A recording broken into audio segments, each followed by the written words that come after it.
My son stood at the door, his face tight with something I couldn't quite read. "Mom," he said softly, "this house, it's no longer yours. You need to leave."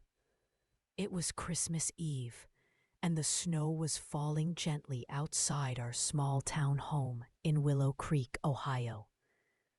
I thought it was the end of everything I held dear. But wait, there was more to this story than I knew. I didn't cry or shout. I just nodded, feeling a deep sadness wash over me like a cold wave. In that moment, all the holiday lights twinkling in the window seemed to mock me. Let me take you back to where it all started. My name is Eleanor, but everyone calls me Ellie. I grew up in this same little town, Willow Creek, where winters are long and families stick close. My parents were simple folks. Dad worked at the mill, and Mom baked pies for the neighbors. Christmas was always the heart of our year. We'd gather around the tree, sing old carols, and share stories late into the night. I married young, to a kind man named Tom. We had one son, Michael. Those early years were full of joy. I'd decorate the house with handmade ornaments, and Tom would carve wooden toys for the kids in town. But life changes. Tom passed away 10 years ago from a sudden heart issue. It left a hole in me that never quite filled. Michael was grown by then, with his own life. He met Sarah, his wife, at college. She came from a bigger city with different ways. At first, I welcomed her like my own daughter. We shared meals, laughed over coffee. Over time, though, small things shifted. Sarah wanted modern decorations, not my old ones. Michael started spending holidays with her family more often. I felt like I was fading into the background. Still, I held on to our traditions. Every Christmas, I'd make Tom's favorite gingerbread. It reminded me of warmer days. But this year, something felt off from the start. The air in the house was tense. Conversations were short. I wondered if I had done something wrong. Deep down, I knew it was about the house. It was in my name, but they wanted to make it theirs. I remember sitting by the fire one evening, watching the flames dance.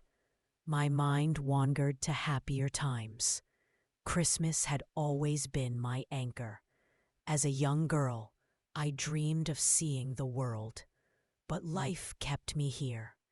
Through books and friends, I learned about how others celebrate. It brought me comfort, like a warm blanket on a cold night. One friend, Maria, came from Italy. She told me stories of her childhood. Those tales stayed with me, especially now. But then, while packing my things that Christmas Eve, I found an old letter in the attic. It was from my grandmother, revealing a shocking secret about our family roots. Wait, what did it say? I sat on the dusty floor, my hands shaking, as I opened the envelope. The paper was yellowed, the ink faded. It spoke of ancestors from faraway places. My grandmother wrote about leaving Europe during hard times. She mentioned traditions she brought with her. Suddenly, my small town life felt connected to something bigger. This discovery stirred something in me. Amid the pain, it sparked a quiet strength. But how would it change things? Keep listening to find out. The next day, was Christmas morning. I woke early, the house quiet. Michael and Sarah were downstairs, whispering. I felt like a guest in my own home.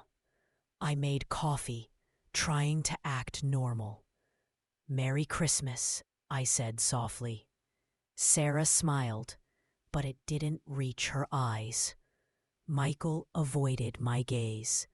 We opened gifts, but the joy was missing. Sarah gave me a scarf, practical but cold. I gave them a photo album of old family pictures. They thanked me politely. Inside, my heart ached.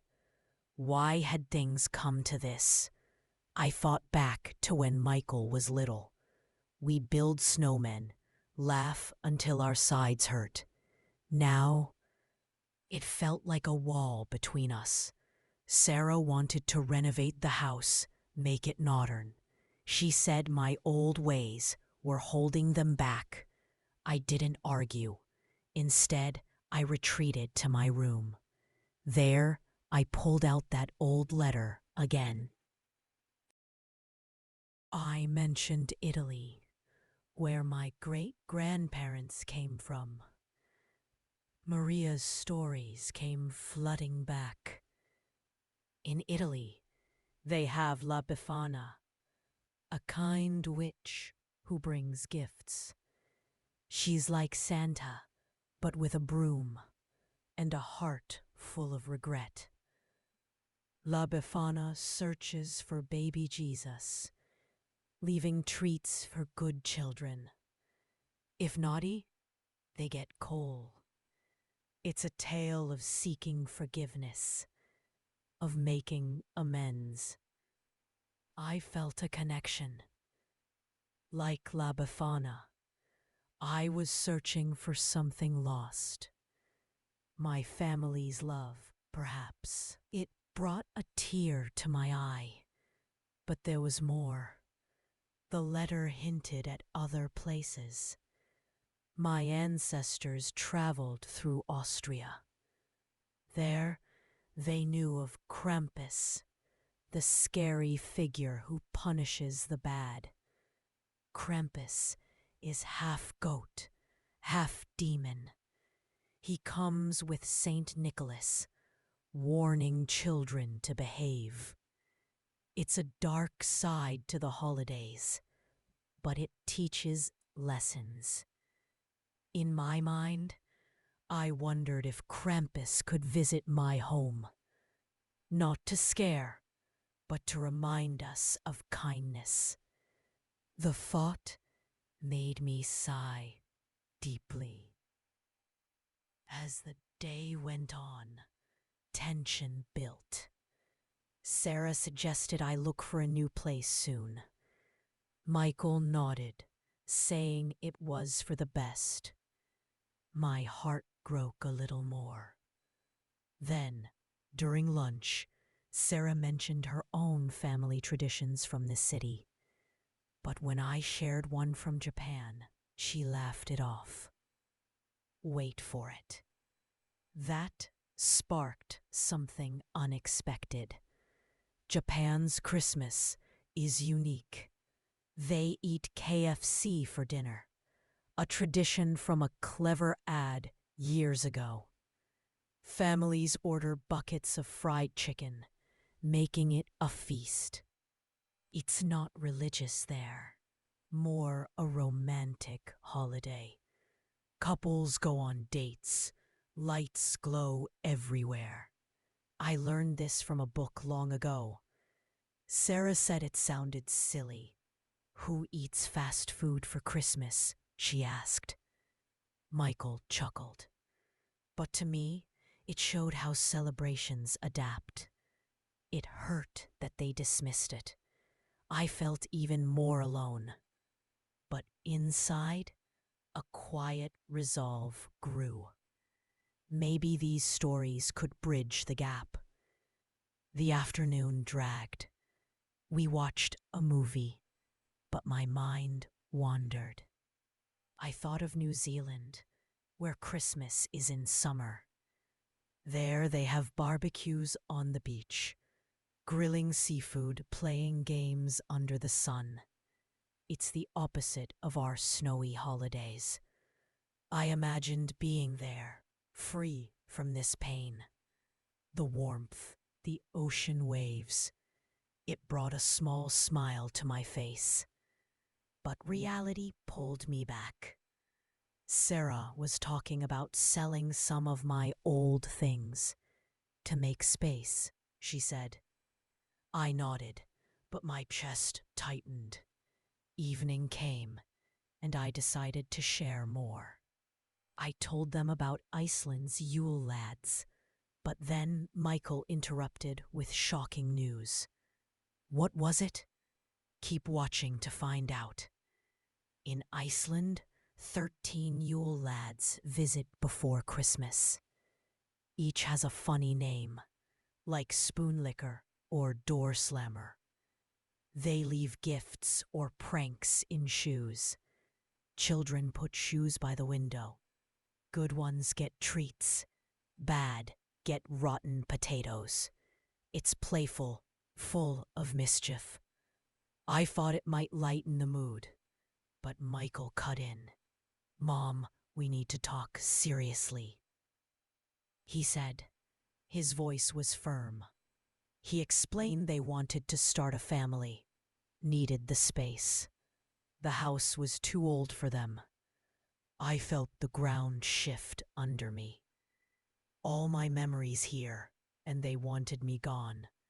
Sadness filled me, but no anger. Just a deep regret for lost time. That night, I lay awake. The letter from my grandmother whispered in my thoughts. She wrote of strength in hard times. My family had faced wars, moved across oceans. They kept traditions alive. It gave me hope, faint but real. The days after Christmas blurred. I started looking for a place to go. Willow Creek had few options. A small apartment, maybe. Sarah helped pack, but it felt cold. She'd pick up items, ask if I needed them.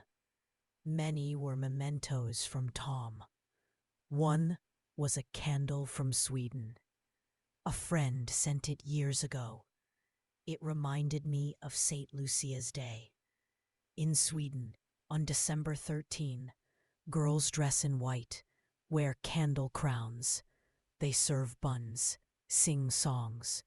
It's about light in darkness. I needed that light now. The tradition spoke to me, bringing warmth when days are short. I shared it with Sarah. It's beautiful, I said. She listened, but seemed distant. Maybe it planted a seed. Michael was busy with work. He avoided deep talks. I missed our old bond. When he was small, we'd read holiday stories. Now, it was all practical. Bills, plans, changes. My heart longed for the simple joys.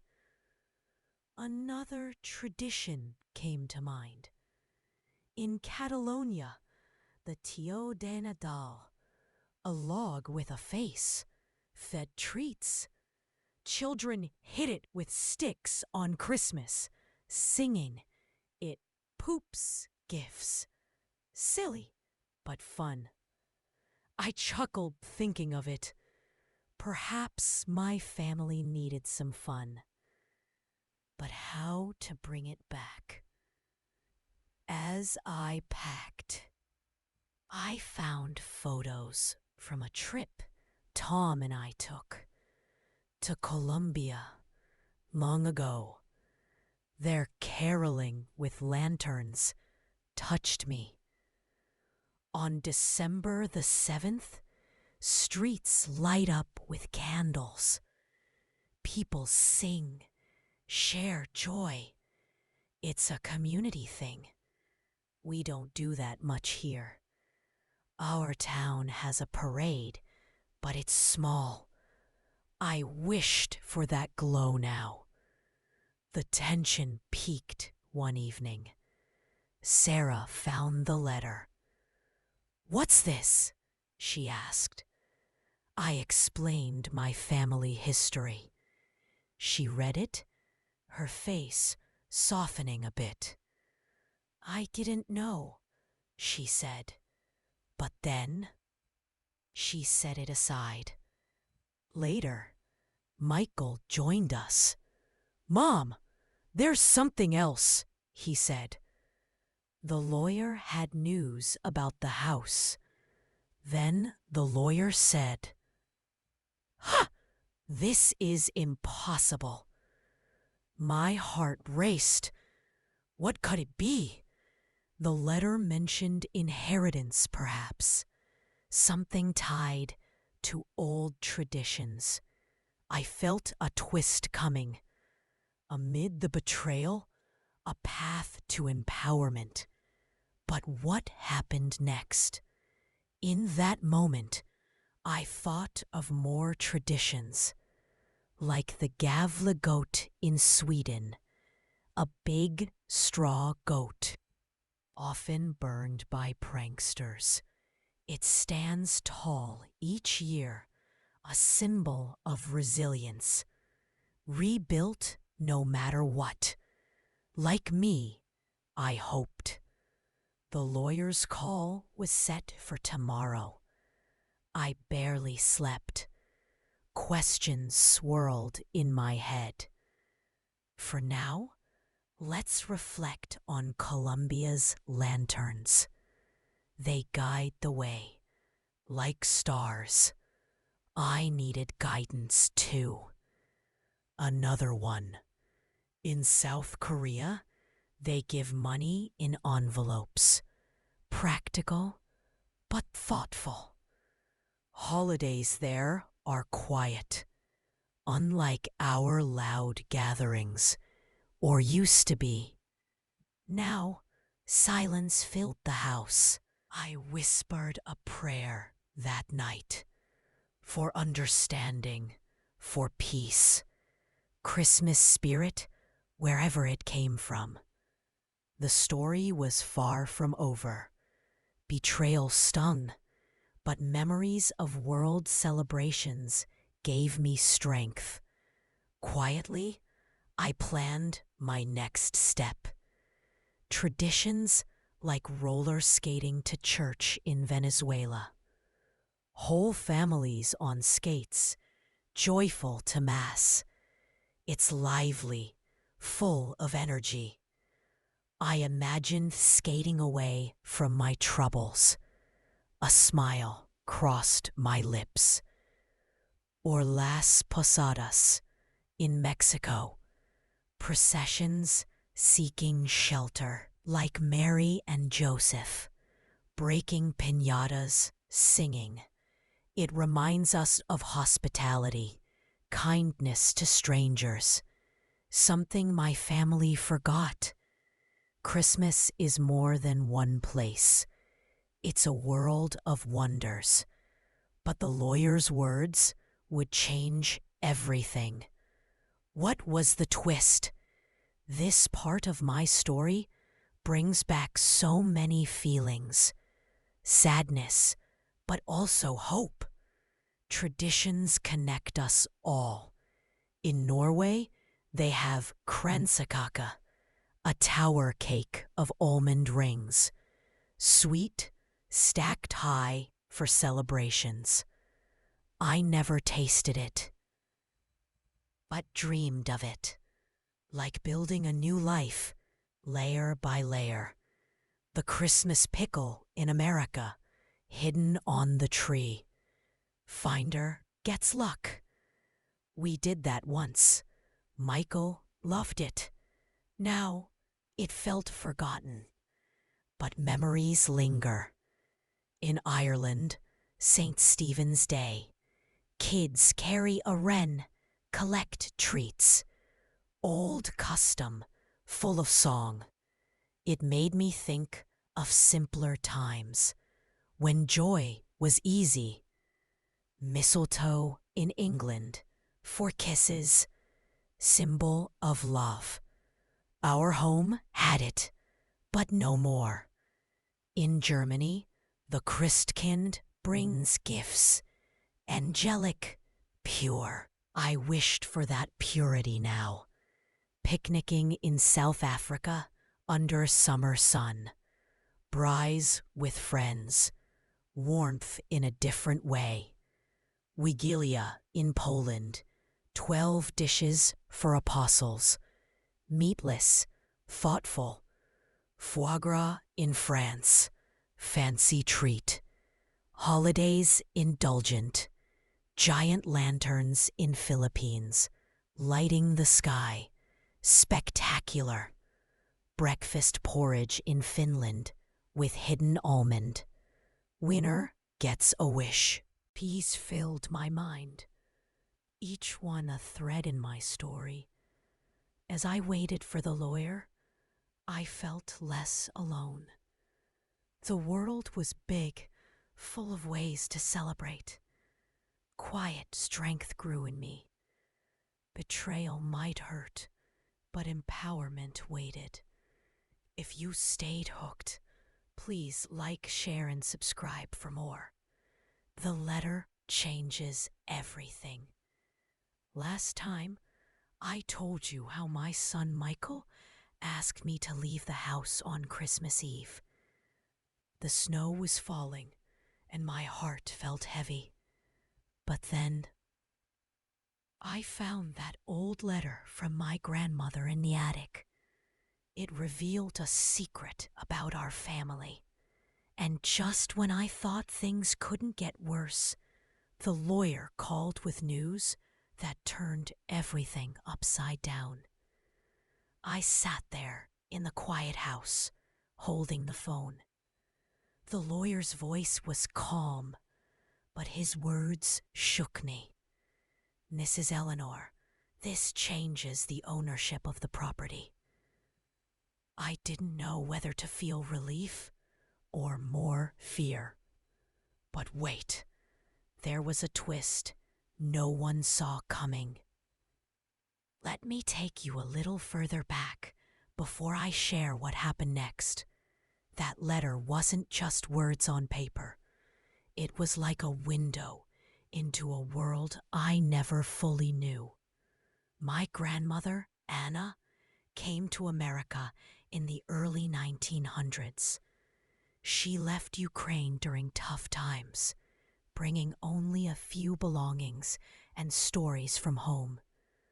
Christmas there was special, tied to old ways. In Ukraine, they celebrate on January 7th, following the old calendar. Families gather for a big meal called Sviata Večeria, with 12 dishes for the apostles. No meat, just holy foods like kutia, a sweet wheat pudding. Anna told me about diduk, a sheaf of wheat in the home. It symbolized ancestors watching over us. Lights were few, but the spirit was strong. Reading her letter, I felt her presence. She wrote about hiding traditions to fit in here, but she kept them in her heart. It made me think of my own life in Willow Creek. We had our tree, our cookies, our church service. Simple, like most folks here. But now, with the house slipping away, those small things felt precious. Sarah and Michael were planning their future. A baby, maybe. New paint, new furniture. I understood wanting change, but it hurt to be pushed aside. That morning after Christmas, I made breakfast. Pancakes, like I always did. Michael ate quickly. Sarah checked her phone. The air was thick with unspoken words. I decided to share a bit from the letter. My grandmother came from Ukraine, I said softly. Their Christmas is full of meaning. Sarah looked up, curious for a moment. But before I could say more, the phone rang. It was the lawyer, Mr. Harlan from downtown. He wanted to meet soon. And then he said something that stopped me cold. There's a trust involved. One your late husband set up. Wait, what did that mean for the house? My hands trembled as I hung up. Tom had never mentioned a trust. We talked about everything, or so I thought. This secret felt like a gentle hand guiding me. The day passed slowly. I walked to the town square, snow crunching under my boots. Willow Creek looked pretty with lights still up. Families strolled, happy. I sat on a bench, thinking of Ethiopia. There, Christmas is Ghana, on January 7th too. They play a game like hockey, full of energy after church. It made me smile, faith and fun mixed. I needed some of that energy now. Back home, tension rose. Sarah asked about my things again. We can store some, she said, but her tone felt like letting go. Michael hugged me briefly. It's for the family, Mom. His words stung. Was I not family anymore? That evening, I read the letter again. Anna mentioned a small inheritance, passed down quietly. Land or money, protected for the widow. Tom must have known. He set up the trust based on that. My quiet strength grew. Betrayal was there, but truth was coming. The next day, we met Mr. Harlan in his office. It smelled of old books and coffee. He spread papers on the desk. Your husband created a life estate for you, Ellie, he said kindly. The house remains yours as long as you live. They can't force you out. Michael's face went pale. Sarah shifted in her seat. But we thought, she started. Mr. Harlan shook his head gently. It wasn't revenge, just facts. The house was my home, protected. I felt a wave of relief mixed with sadness. Why hadn't they asked? Why push so hard? I looked at my son, eyes soft. No anger, just hurt. On the drive home, silence filled the car. Snow started falling again. I thought of Russia's dead Moroz and Snegorochka. Grandfather Frost and the Snow Maiden bring gifts. They visit homes, ask children to sing for presents. It's magical for the young. I wished for magic now, to turn back time, make us close again. At home, Sarah went to the kitchen. Michael sat with me. Mom, I'm sorry, he whispered. It was a start, but more was coming. The trust had details about family traditions too. Anna's wish that the home stay for storytelling. I shared about the Philippines. Parole lanterns, star-shaped, glowing everywhere. They light the way for the Christ child. Our home needed that light. Understanding, forgiveness. That night, Sarah found an old box of ornaments. One broke, and inside was a note from Tom. When she read it, wait for it, her eyes filled with tears. The note was simple. For Ellie, the heart of our home. Keep the traditions alive. Sarah handed it to me, voice quiet. I didn't know how much this meant, she said. For the first time, she seemed to see me. We talked late, not deep, but honest, about change, about roots. I told her of Austria's Silent Night origins, the song born in a small village, now sung worldwide. Peaceful, hopeful. Michael joined us. We jumped ahead, he admitted. The betrayal softened, turning to regret, but twists remained. The trust mentioned a small fund, for travel, perhaps, to see the world Anna left. I dreamed of that, visiting places, learning celebrations firsthand. In Greece, they smash pomegranates for luck on New Year's. Seeds scatter for abundance. I needed abundance of love now. Or Greenland's unique gifts, sometimes whale meat or seal, practical in the cold. Different worlds, same spirit. The next morning, an old friend called, Maria, from Italian roots. She heard rumors in town. Then she said, Ellie, there's something about Sarah's family. What was the secret?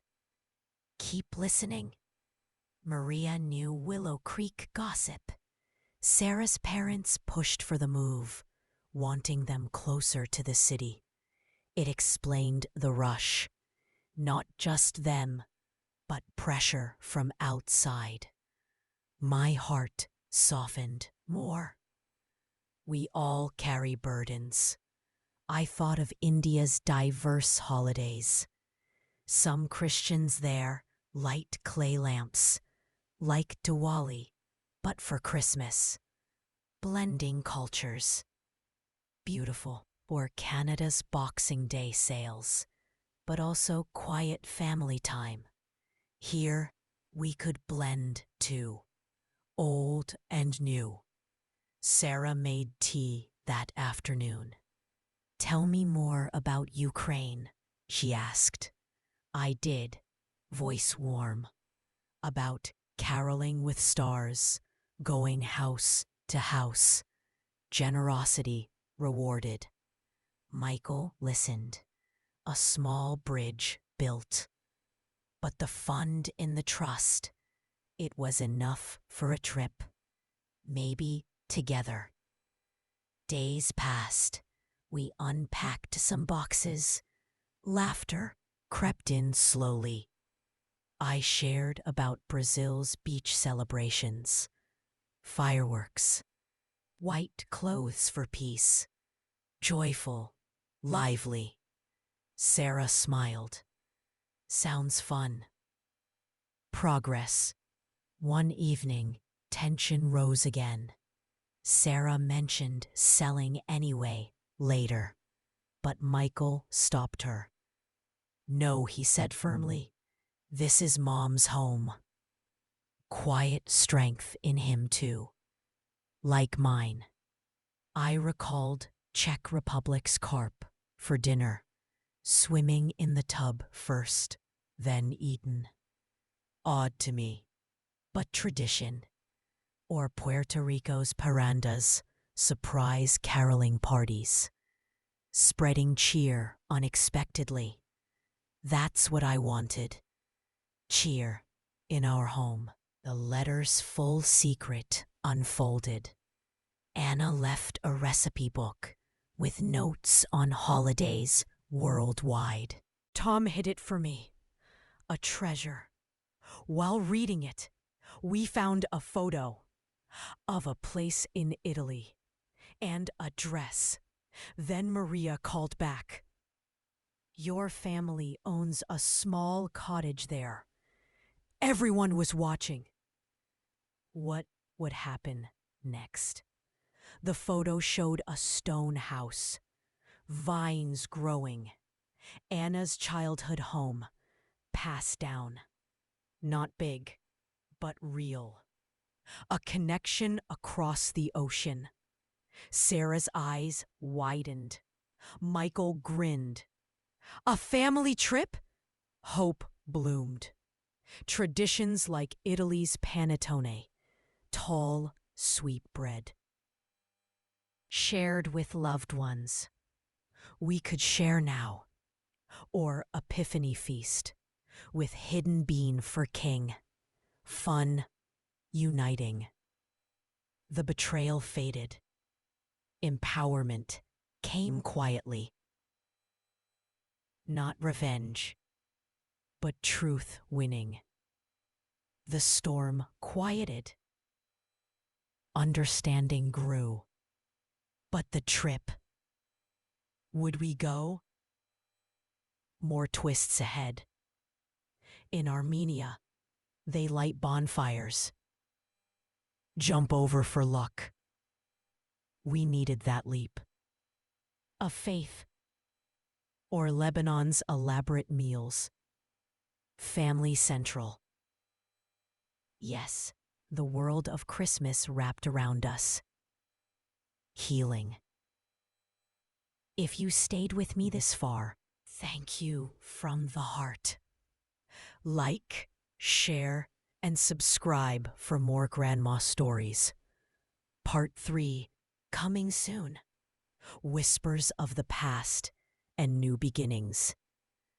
In the last part, the lawyer revealed the trust that Tom had quietly set up, protecting my home for as long as I lived. The old letter from my grandmother opened doors to family secrets. And then we discovered that photo of a small stone cottage in Italy, a place that had been in our family for generations. Sarah's eyes softened. Michael smiled for the first time in weeks, and we started talking about a family trip. I thought the healing had begun. But wait, there was a phone call that changed everything again. The voice on the other end was soft, with a gentle Italian accent. Signora Eleanor, this is your cousin Rosa, from the village near the cottage. My heart skipped. I hadn't known I had living family there. And what she told me next. It brought tears, but also a quiet light into our home, deepening the family connection. Let me share how that call came, at just the right moment. It was a cold January morning in Willow Creek. The Christmas lights were still up on some houses, twinkling like they didn't want the season to end. I was in the kitchen, making tea. Sarah was at the table, looking through the old recipe book we'd found with Anna's notes. Michael had gone to work, but he kissed my cheek before leaving, something he hadn't done in a long time. Sarah turned a page. This one is for a Ukrainian Christmas bread, she said quietly. Pascha, with raisins and a braided top.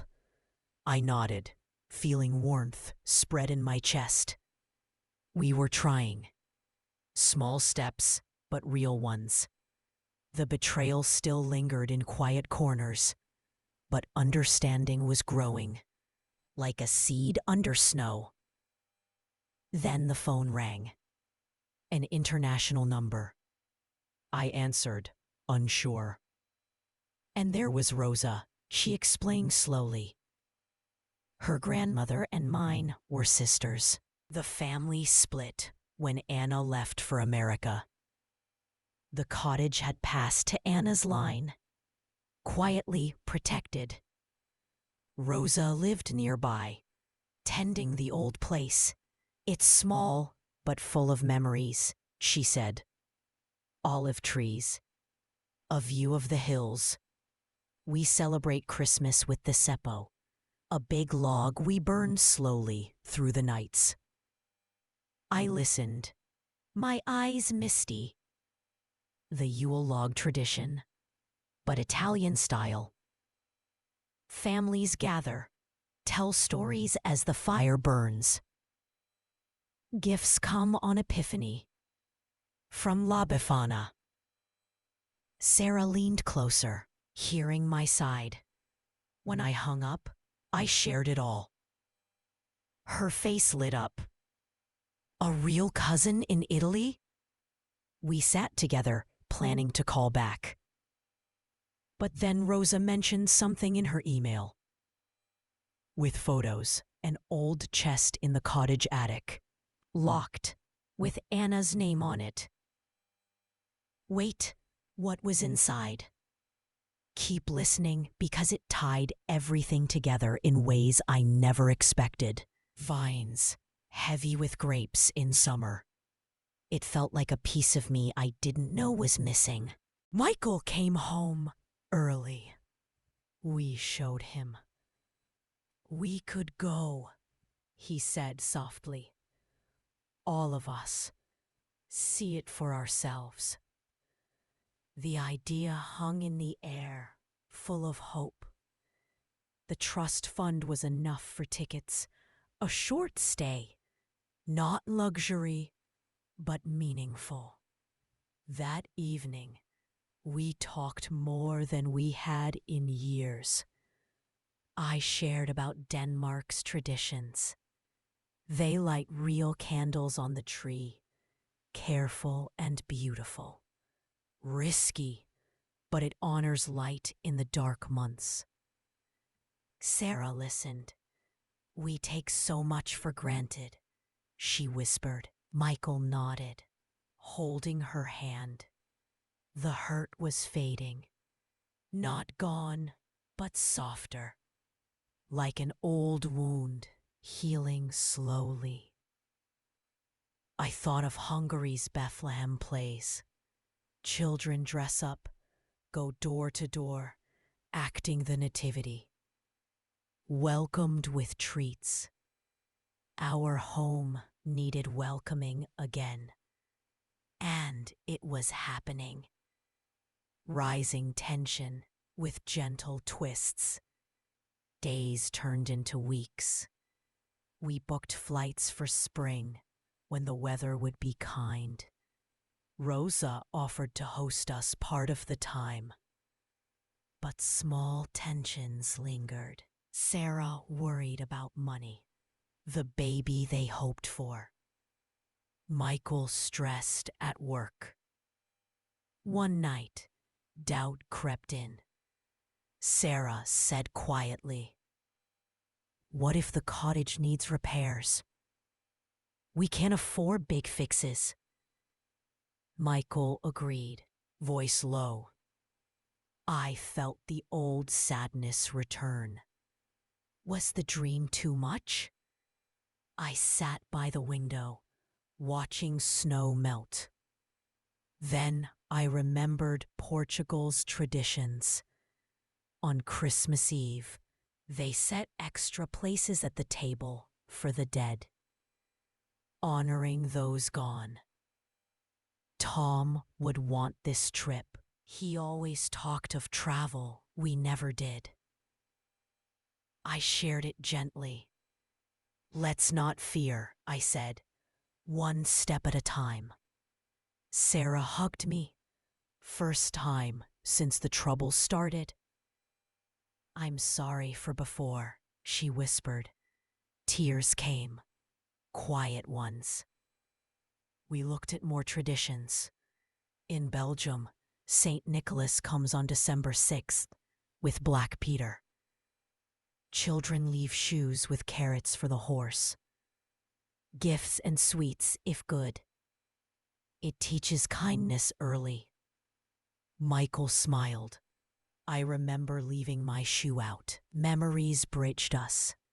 The email from Rosa came with more details. She sent a scan of an old document. When we read it, wait for it, It mentioned a small vineyard attached to the cottage, still producing. Not big, but enough for family wine. Sold locally, a modest income kept in trust. Anna never claimed it, wanting to stay here. Now it could help. Repairs, or just knowing it's there. Picking olives, making oil. Italian Christmases with feasts of 7 fishes on Christmas Eve. No meat, just seafood. Symbolic, abundant. Or the living nativity in villages. People act out the story, animals and all. Real, heartfelt. The betrayal turned fully to empowerment. Not loud, but deep. Truth and roots winning. But questions remained, and then she said, "I'm pregnant." Everyone froze. What would this mean for the trip? Joy filled the room. Michael cried, hugging us both. A grandchild, new life. We adjusted plans. Shorter stay, careful travel. Rosa was thrilled. A baby on the way. Perfect timing. I thought of Finland's traditions. Sauna on Christmas Eve. Then snow angels. Pure, cleansing. We needed cleansing. And got it. Or Romania's carolers with star lanterns. Bear dances for luck. Festive. Community. Our small family growing. Tension eased completely. Talks turned to names, future holidays. I shared about Australia's carols by candlelight. Big outdoor sings, warm nights. Different but same spirit. More healing through stories. As departure neared, we spent evenings planning. Recipes from Anna's book, mixed with Italian ones Rosa sent. Panforte, dense fruit cake, strong, lasting, like our bond now. One quiet night, Sarah asked about the push to move me out. My parents pressured, she admitted. Thought city life better. I nodded. No blame. We all make mistakes. Forgiveness, calm and real. Michael added, I was scared of change, but losing you scared more. Tears, but healing ones. We looked at Spain's traditions. 3 kings on January 6th. Parades with floats. Children get gifts then. Delayed joy, but worth it. Like ours. Or Noche Buena feast. Family central. Yes. The chest in the attic waited. Rosa said the key was lost, but a local could open it. Mystery, added excitement. We arrived in Italy. The air smelled of earth and sea. Rosa met us, warm hug. Then she led us to the cottage, and when we opened that chest, the lawyer back home called. There's more to the trust. Then he said, pause. You won't believe this. Inside the chest, letters, photos, a small journal from Hannah's sister. Stories of the war years, hiding traditions, and a ring, simple gold, for the next generation. Sarah held it, eyes full, for the baby. The lawyer's call, the vineyard income had grown quietly. Enough for comfort, not wealth. Quiet revenge of time. Roots providing, not planned, but just. We sat under olive trees. Rosa told of local Bafana festivals. Old woman flying, bags of treats, redemption story. Like ours, we were together in Italy, healing complete, new chapter starting. But the journal held one last secret about a tradition our family started long ago. What was it? Traditions worldwide whispered to us. In Japan, osechi foods in boxes, each meaning luck, layered, thoughtful, or China's lanterns for spring festival. But some blend Christmas, light everywhere. In our cottage, we lit a small seppo. Stories shared late, grandchild coming, hope bright, the betrayal far behind, empowerment gentle. Thank you for staying with my story. It means the world. Like, share, and subscribe for more grandma stories, roots deeper than we knew. In the last part, we arrived in Italy, welcomed by my cousin Rosa with open arms.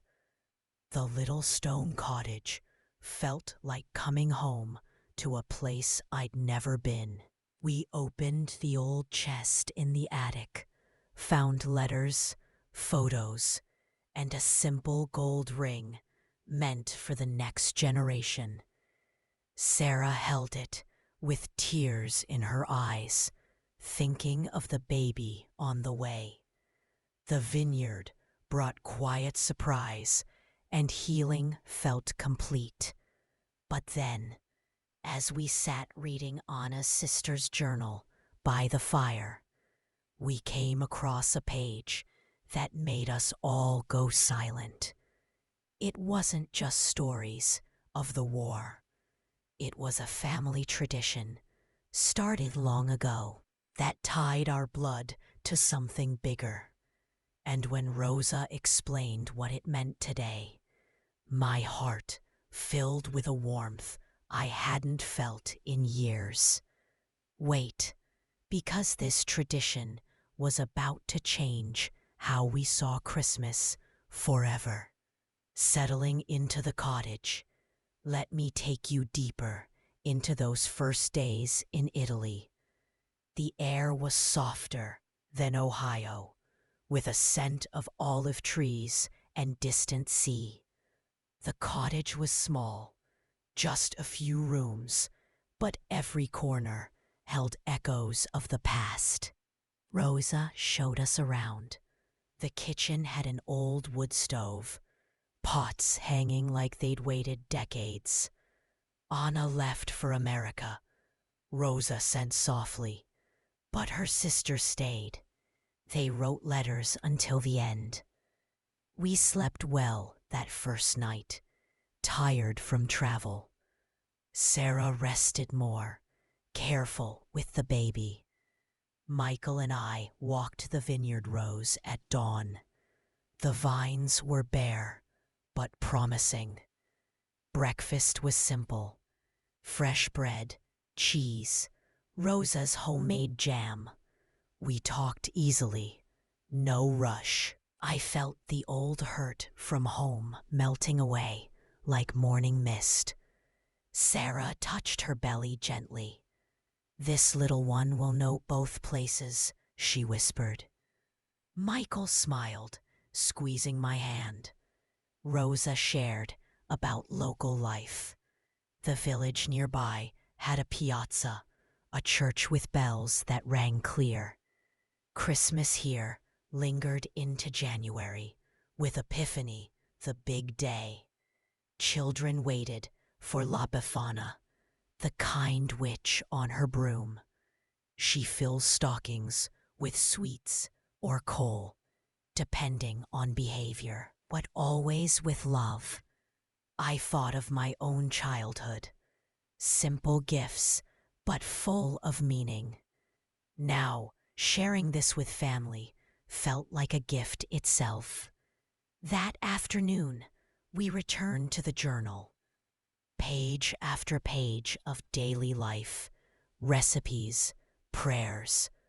But then, a folded paper fell out. It was a drawing of a special Christmas table setting, and Rosa gasped. "This is the old family tradition," she said. "The 13 desserts." Wait, what made it so special for us? In Provence, not far from here, families serve 13 desserts on Christmas Eve. Each one represents Jesus and the apostles. Simple things: nuts, fruits, nougat. But Anna's sister wrote that our family adapted it, adding one from Ukraine, one from each place they touched. A way to honor roots during hard times, Rosa explained. They did it in secret to keep spirits up. Now, the village still remembered our great-grandmother for starting a shared feast. Not just family, neighbors joined. A quiet act of unity. My eyes filled. Anna carried this in her heart to America, but never told. Perhaps too painful, or hoping we'd find it ourselves. Sarah read aloud, "Let the table welcome all." Michael nodded slowly. The next days, we explored more. Walked to the village, met old folks who remembered the stories.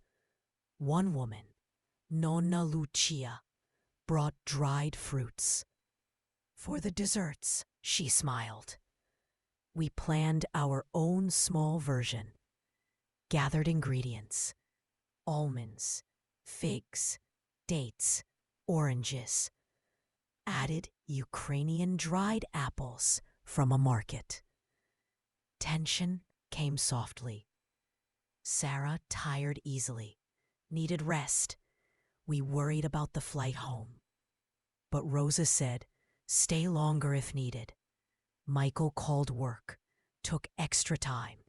"Family first," he said. I felt proud.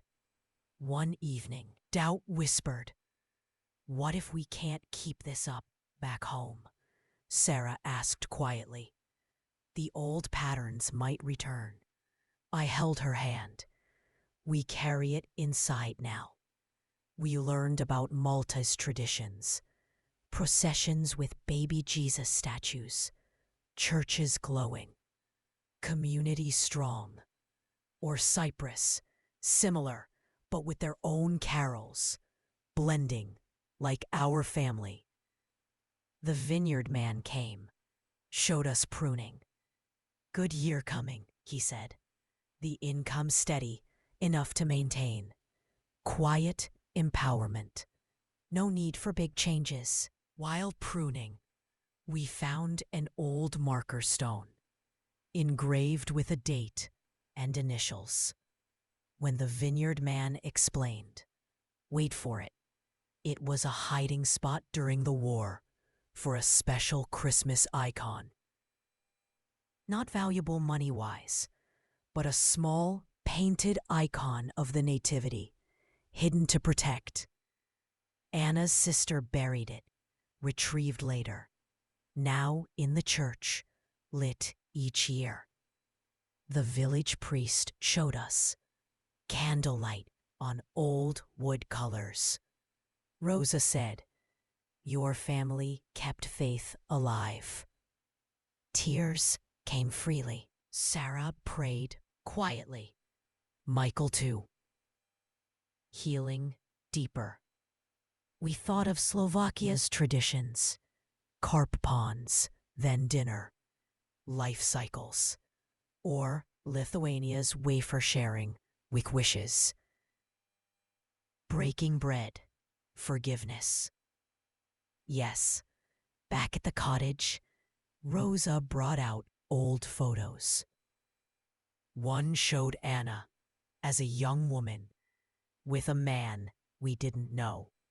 Then she said softly, he was her first love, lost in the journey. The story unfolded gently. He stayed to help others escape, never made it. The ring sent later through channels. Anna wore it until Tom, then passed it on. For the baby now, a circle closing. Sarah slipped it on a chain for strength. Michael held us close. Traditions like Switzerland's Sammy Klaus, with donkey and gifts. Kindness remembered. Or Luxembourg's Clayson, similar. Light in winter, our light growing. We made the 13 desserts together. Each one placed with care, shared with Rosa and neighbors. Laughter filled the room. Stories swapped. No strangers. One neighbor told of Argentina's traditions. Fireworks at midnight, toasts. Far away, but same joy. Or Chile's Old Man Christmas, Viejito Pascuero. Fun for children. Sarah laughed. Our baby will hear all these. Plans formed. Back home, start our own blended Christmas. Invite neighbors, share desserts. The betrayal, a distant memory. Empowerment in connection. Quiet strength from roots. Another day, we visited the hills. Wildflowers starting. Peaceful. I thought of Thailand. Small Christian celebrations. Lights in cities. Quiet faith. Diverse world. Or Vietnam. Growing churches. Hope everywhere.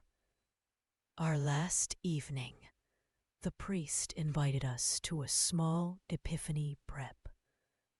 Children practiced for Befana, but then a letter arrived from home, from Mr. Harlan. When we opened it, pause.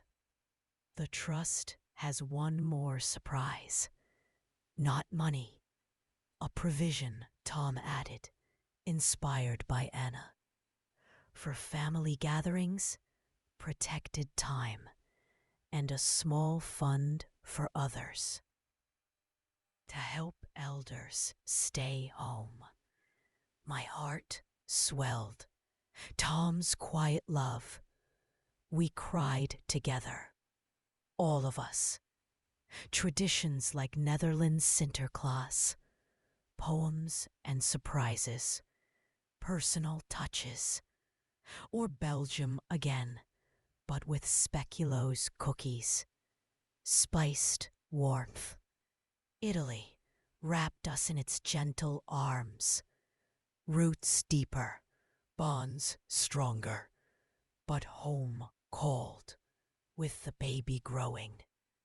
How would we bring this all back? One more secret in the journal waited. About a recipe that healed divides. In Costa Rica, they have big family meals, tamales, togetherness, or Peru's hot chocolate and panettone, shared. Our story continuing, the quiet revenge complete, love winning softly, bringing the light home. In the last part, we sat around the table in that little Italian cottage, sharing the 13 desserts with Rosa and the neighbors. The old journal revealed our family's quiet tradition of blending sweets from different lands, a way to hold on to hope during hard times. The gold ring found its way to Sarah's chain, a promise for the baby. And just as we thought the surprises were over, Mr. Harlan's letter arrived with one more gift from Tom, a way to help others stay in their homes. We cried together under the olive trees. But as our time in Italy came to an end, something happened at the Village d'Epiphany celebration that none of us will ever forget. A little child ran up to Sarah during the festivities, handed her a small bag of sweets from La Befana, and whispered something in Italian.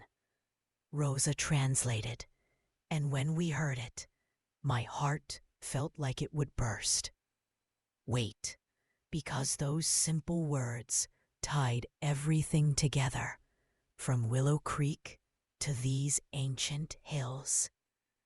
Let me take you to that last full day in Italy. The village was alive with soft excitement. Epiphany was coming, the day the three kings arrived, and La Befana flew through the night. Streets were swept clean, an old custom, so the witch could land easily. Children left out shoes or stockings, with a glass of wine and a plate of food for her. Rosa took us to the piazza. Lanterns hung, music played gently. People gathered for the living nativity. Real people, real animals, telling the story under the stars. Sarah walked slowly, hand on her belly. The baby was making itself known now, small flutters. Michael stayed close, protective and proud. We found seats on stone steps. The play began. Mary and Joseph, the innkeepers turning them away. Then the stable glow. I watched Sarah's face in the candlelight. She looked peaceful, like the weight of the past months had lifted completely. After the play, children danced, pretending to be Befana. One little girl, maybe 7, with dark curls, came straight to Sarah. She held out a cloth bag of candies, nuts, small fruits, chocolate. Per il bambino, she said shyly. Rosa leaned in. For the baby, she translated. She says Befana told her in a dream to give this to the lady carrying new life. We all went quiet. The girl smiled and ran back to her mother. Sarah held the bag close, tears slipping down. Later that night, back at the cottage, Sarah opened the bag carefully. Among the sweets was a tiny folded note, handwritten in old ink. When Rosa read it aloud, wait, it was from decades ago, placed there by someone who knew our family. The note was simple. May the light you carry find its way home. Signed with initials matching Anna's sister. How it got into a child's Befana bag, no one knew. Perhaps passed down, or a village tradition of hidden blessings. Rosa smiled softly. Things like this happen here. Magic in the ordinary. Michael held Sarah as she cried quiet tears. Not sad ones, grateful ones. I thought of how far we'd come. From that cold Christmas Eve when I was told to leave my home, to this warm Italian night, surrounded by family old and new. The betrayal felt like another lifetime. Quiet strength had carried us through. Home and reflections. The flight back was gentle. Sarah slept most of the way. Head on Michael's shoulder, I watched clouds below, thinking of all we'd learned. We carried recipes, photos, a bottle of the vineyard's olive oil. But mostly, we carried something invisible, a deeper knowing. Willow Creek welcomed us with spring hints. Snow mostly gone, buds on trees.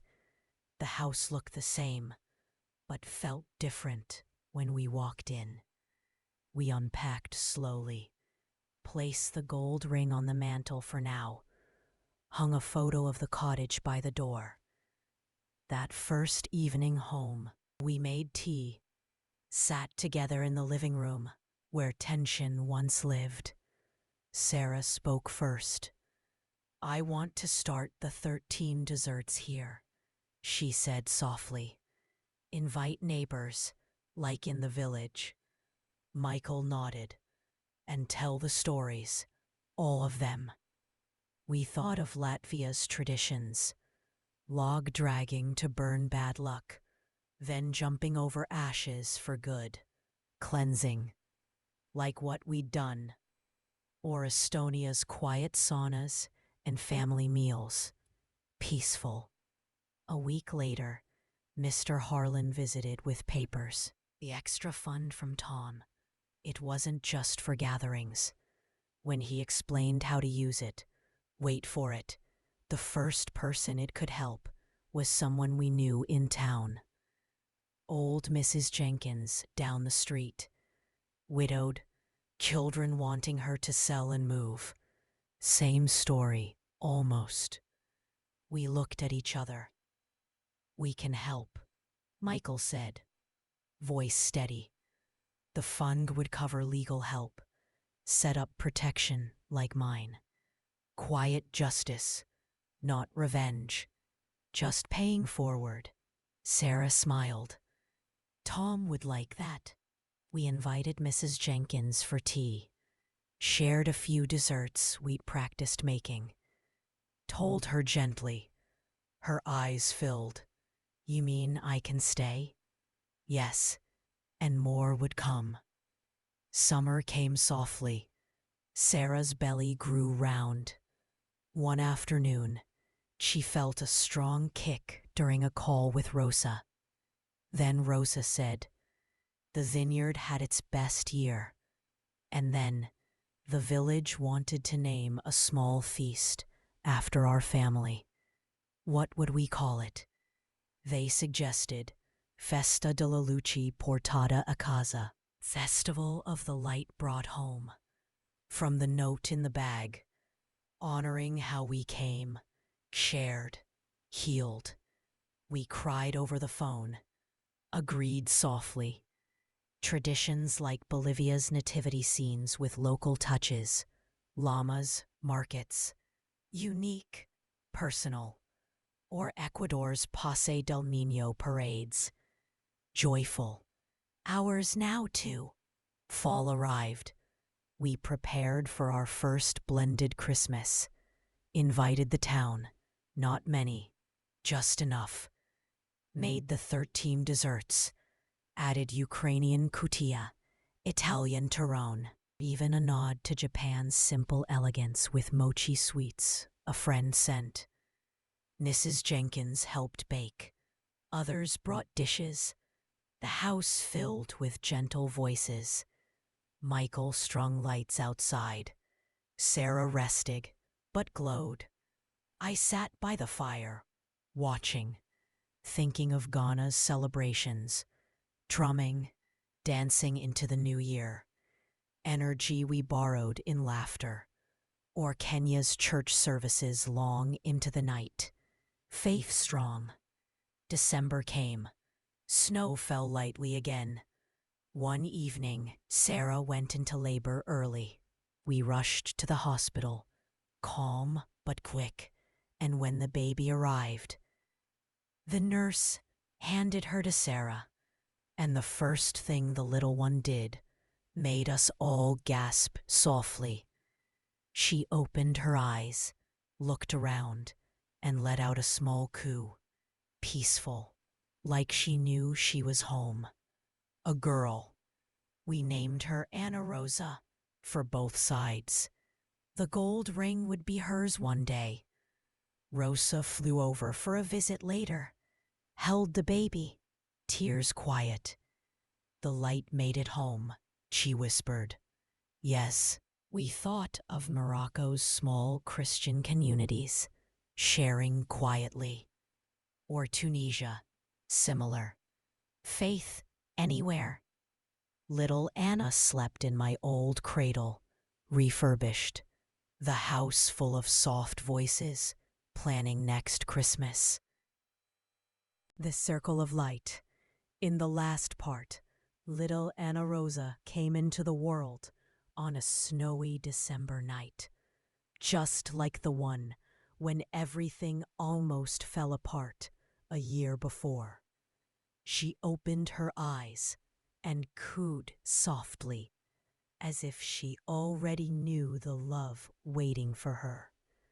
We brought her home to the house that was now truly ours again, filled with the scent of fresh pine and the warmth of family. Rosa visited, holding the baby with tears in her eyes, whispering about the light making it home. But then, that letter from the village priest in Italy arrived a few days later. It was postmarked just before Christmas, and when we opened it together by the fire, the words inside made us realize the story wasn't ending. It was only growing bigger.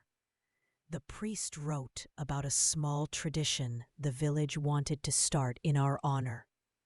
But it needed something from us, something simple yet profound. And when Sarah read the last line aloud, we all felt a quiet pull, like the circle of our family was reaching out across the ocean once more. Winter days with the new baby. Let me share those first weeks with little Anna. She was tiny, with dark curls like the Italian girl who gave Sarah the sweets, and eyes that seemed to hold old wisdom. The house in Willow Creek felt alive in a new way. Nights were soft with her small sounds, days filled with gentle routines. Sarah rested on the couch, nursing, while Michael changed diapers with careful hands. I rocked the cradle, humming old lullabies from Anna's recipe book, ones she'd noted from Ukraine and Italy mixed together. The gold ring hung on a chain around Sarah's neck, catching the light from the tree we kept up longer than usual. We took turns holding her. Mrs. Jenkins came often, bringing knitted blankets. The fund had helped her too. Her children understood now, backed off gently. Neighbors dropped by with casseroles, stayed to hear bits of our Italy stories. The 13 desserts became a winter treat we shared, even outside Christmas. One afternoon, snow fell thick outside. Anna slept in my arms. I looked at her peaceful face and thought of how close we'd come to losing this. The pain from that Christmas Eve lingered faintly, but mostly as gratitude now. Sarah joined me. She's our bridge, she whispered. Michael nodded from the doorway. The letter sat on the mantel for days. We were busy with the baby. But one quiet evening, after Anna fed and slept, we gathered by the fire. Sarah opened it slowly. The priest wrote warmly, thanking us for visiting, for sharing. Then he described the new idea.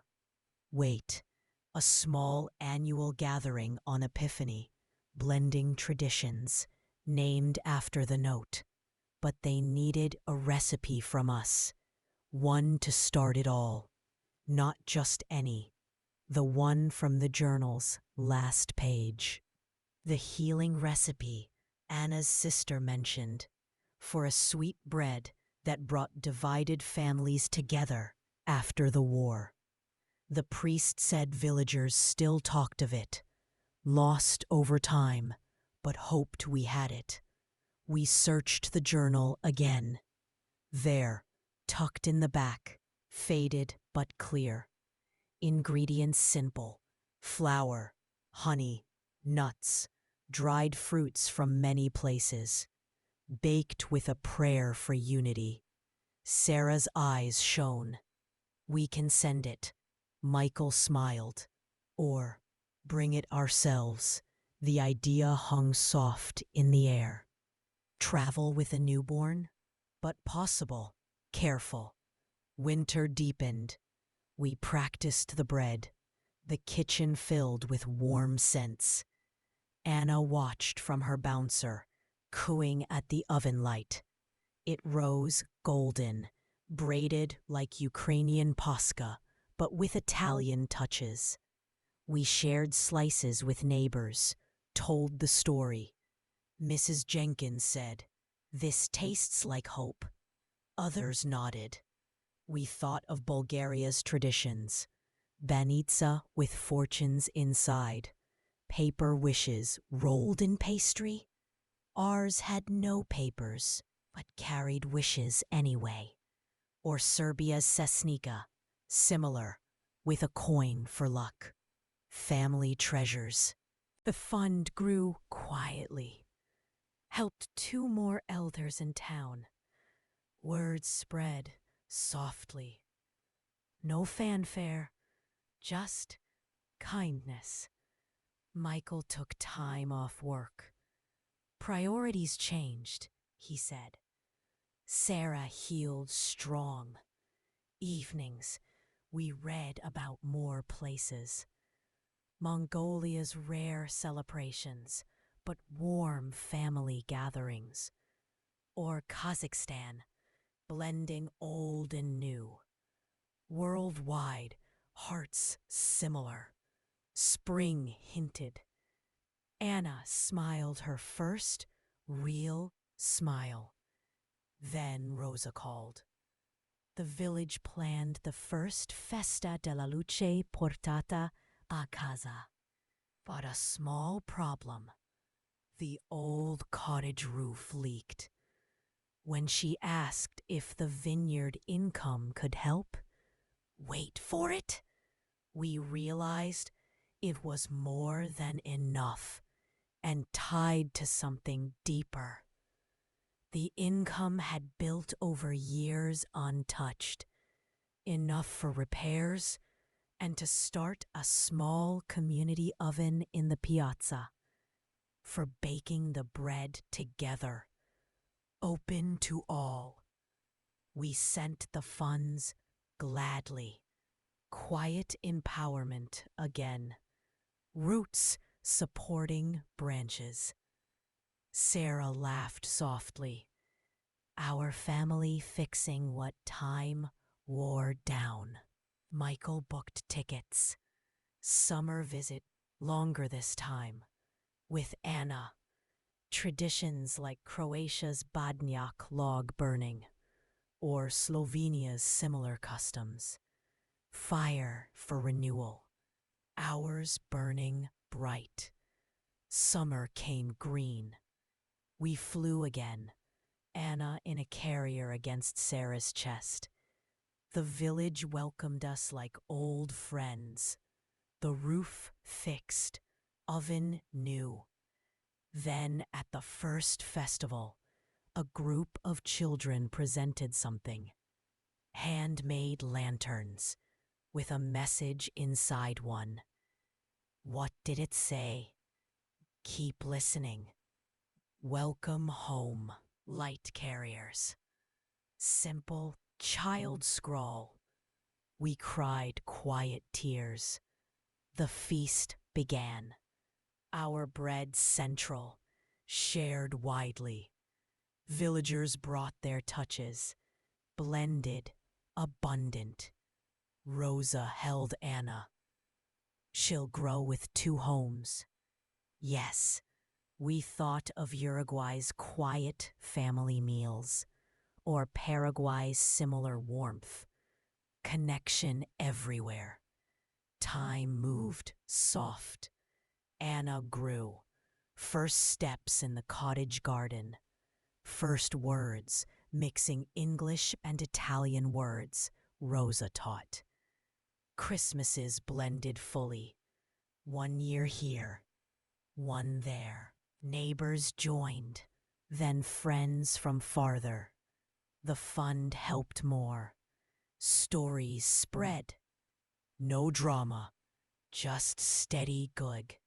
Sarah and Michael, strong. Another baby on the way years later. A boy. I aged gracefully. Heart full. The betrayal? A faint scar, reminding of strength found. We added more traditions. Singapore's lights and orchards, or Malaysia's diverse joys. Inclusive. One Christmas, back in Willow Creek, Anna, now 5, asked about the old days. We told gently. Then she said something that stopped us. Grandma, can we help more people like you helped? And when we thought about it, pause, a new idea bloomed, bigger than before. Start a small gathering here too. Annual, open. Share desserts, stories, help for elders. Called it the same. Festival of the Light Brought Home. Town joined slowly, grew.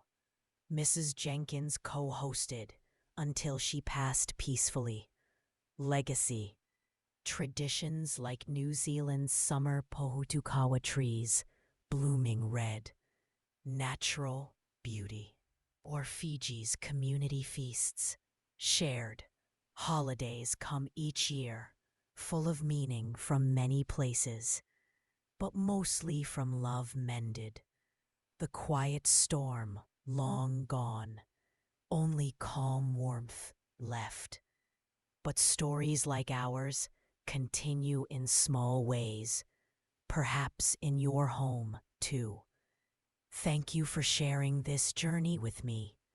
From my heart to yours. Like, share, and subscribe for more grandma stories. More to come. The light that keeps growing in the last part.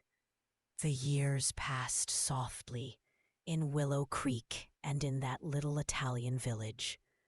Anna Rosa took her first steps among the olive trees, and her brother came along a few years later, filling our home with even more laughter.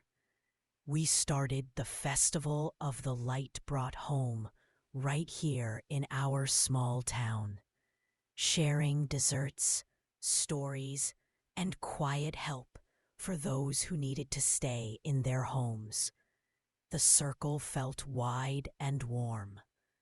But one Christmas Eve, many years after that painful night when everything began, Anna Rosa, now a young woman, came to me with a question that brought tears to my eyes.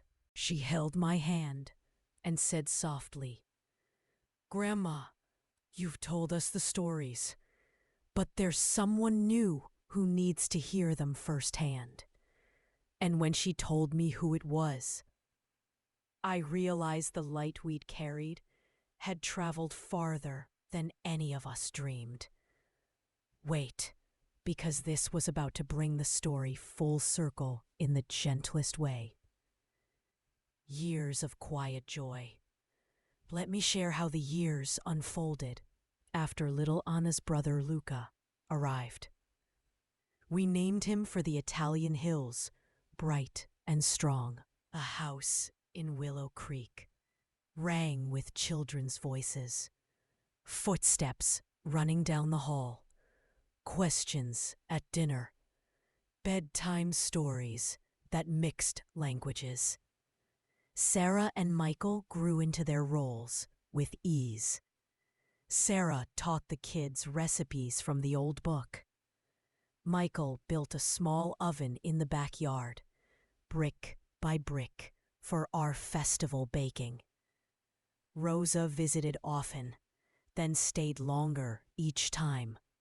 The cottage became a second home, shared without papers or worry. The vineyard thrived, sending oil and wine for our table and to help others. The fund Tom left grew too. Not big money, but enough. We helped 5, then 10 families in town. Lawyers guided, trusts set quietly. No one forced from their homes. Mrs. Jenkins passed peacefully in hers, surrounded by photos and memories. At her service, people spoke of the quiet angels in town. We smiled softly, knowing Christmases blended beautifully. One year, snow in Ohio. Tree with real candles, careful, like Denmark. Next year, sun in Italy, Epiphany feast under stars. Anna Rosa learned Italian from Rosa. Ukrainian words from old recordings I had. Luca picked up both, mixing with English in funny ways. Neighbors joined our festival. First a few, then dozens. The community hall filled with tables of 13 desserts, plus more from whoever came. Stories shared around fires, not just ours, everyone's.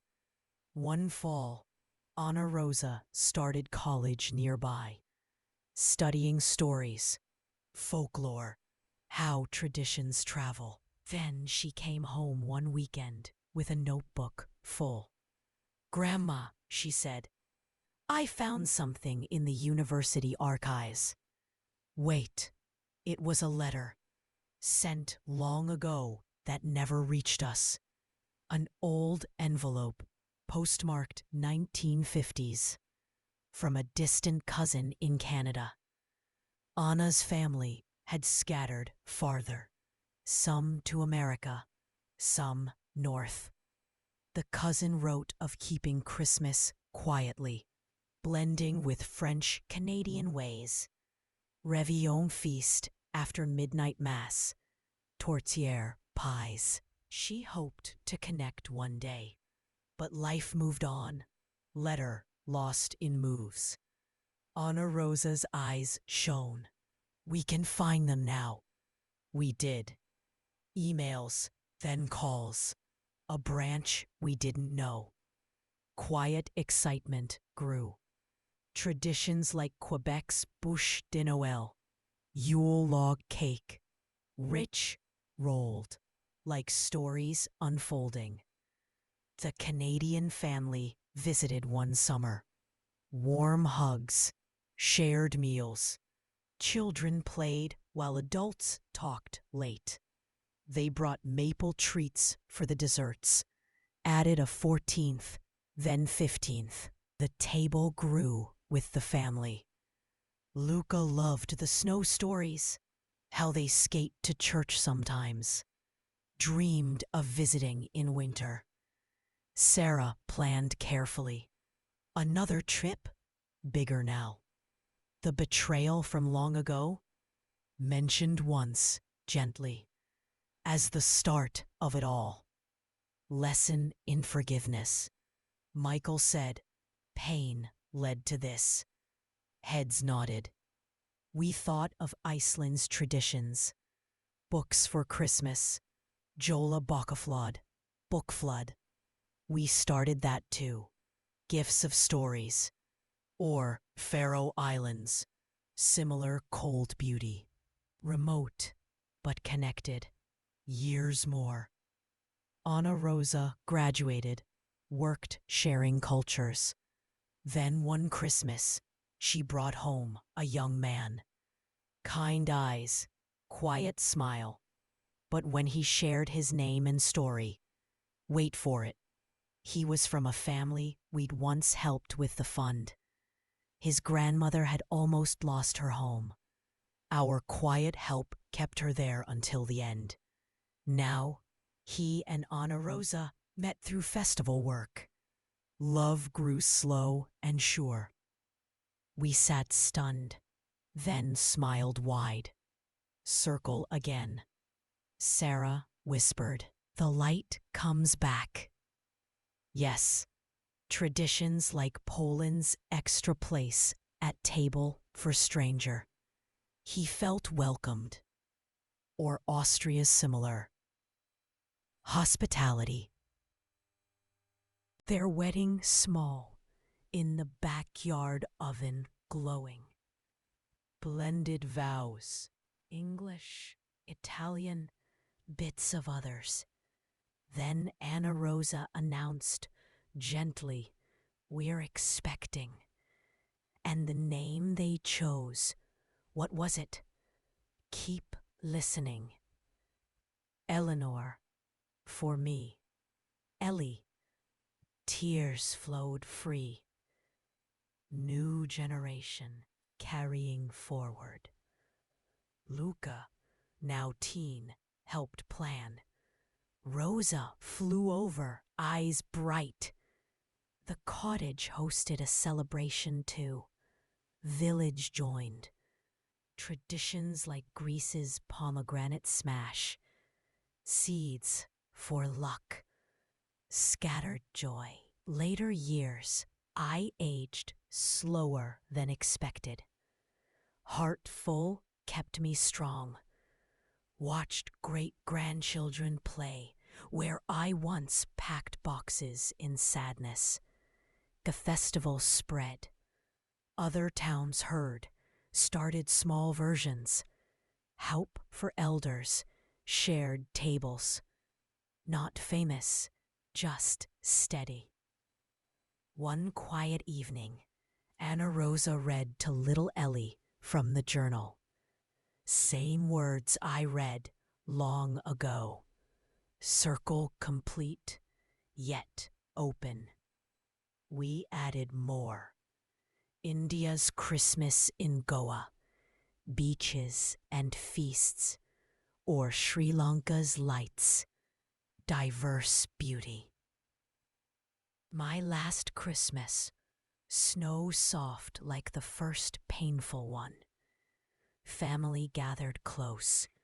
I held Ellie's hand, felt peace.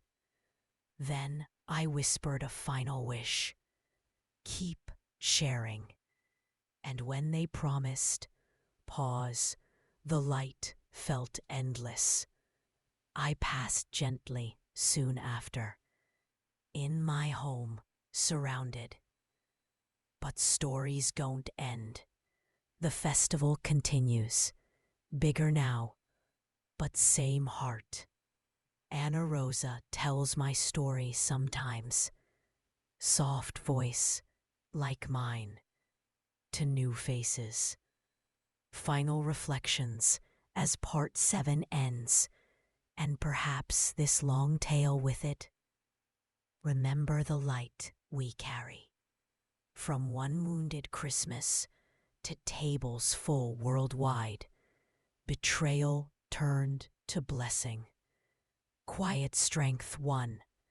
Family not just blood, but choices, forgiveness, sharing. If you've stayed through all parts, thank you. From my heart. The lesson, simple. Hold traditions gently. Welcome others. Help quietly. Light grows when shared. This was my true story. Well, the heart of it. Subscribe for more grandma stories. There's always another light waiting. If you stayed hooked till the end, please like, share, and subscribe. Your company meant everything. The light that never fades. In the last part, the years wrapped around us like a soft blanket. I passed gently in my own bed, surrounded by the family that had grown so wide and warm. Anna Rosa carried on the stories, little Ellie in her lap, reading from the same old journal. The Festival of the Light brought home, spread to other towns. Quiet help touching more lives. The circle felt endless, but even after I was gone, something happened one Christmas morning that Anna Rosa told me about later, in her quiet visits to my grave. She said it felt like I was right there with her. She was baking the braided bread early, snow falling just like that first painful Christmas Eve. The oven glowed. The house smelled of honey and nuts, and then the doorbell rang softly. When she opened it, there stood someone we never expected, a stranger, holding an old photo. And what they said next, it proved that the light we carried had traveled even farther, touching hearts we never knew. From beyond, watching. Though I'm telling this now from a place of peace, I feel every moment as if I'm still there. Anna Rosa has shared it all with me in her heart. Prayers at my stone, letters she writes and burns in the backyard oven, like old traditions of sending messages. That Christmas morning, years after my passing, the house was full again. Little Ellie, grown into a bright teen, helped set the table. Luca's children ran around, laughing. Sarah, silver in her hair now, directed gently. Michael, slower but steady, strung lights outside. The festival had grown, not huge, but meaningful. Towns nearby joined with their own tables. Online even, people sharing photos of their blended desserts, stories in comments. Rosa had passed too, peacefully in the cottage, but her spirit lingered in every olive tree. Anna Rosa wiped flour from her hands, went to the door. Snow swirled in gently.